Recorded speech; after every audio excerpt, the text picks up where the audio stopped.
The global economy. Introduction. The United Nations, UN, tried to address the different problems in the world.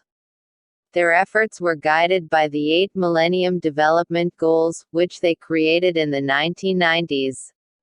Among these 8 goals, the eradication of extreme poverty and hunger ranked as the first.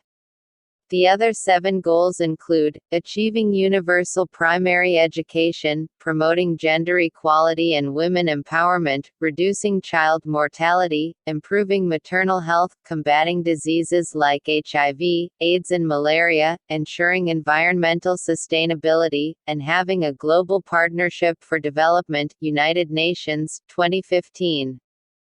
The UN tried to achieve them by the year 2015.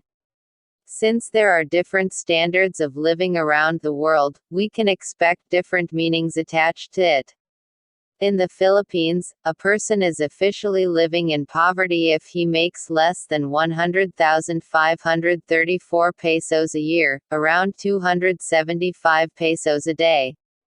This is called the poverty line or poverty threshold. But we are going to focus on extreme poverty which, according to the UN, 2015, is a condition characterized by severe deprivation of basic human needs including food, safe drinking water, sanitation facilities, health, shelter, education, and information. The UN defines extreme or absolute poverty as living on less than $1.25 a day. The organization aims to eliminate extreme poverty for all people by 2030. It was 3 years ago and the results were in.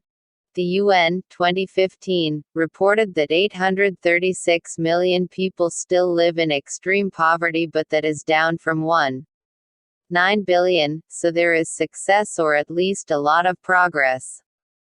The World Bank predicted that by 2030 the number of people living in extreme poverty could drop to less than 400 million. Of course, that assumes everything will keep improving as it has been. However, climate change has to be considered since it is a threat to these improvements in global poverty. Most people who have been lifted out of extreme poverty are still poor, and being poor comes with serious problems, from disease to lack of water. Income inequality is rampant and 1 in 7 people still live without electricity. So why is extreme poverty falling? The answer to this is really complicated.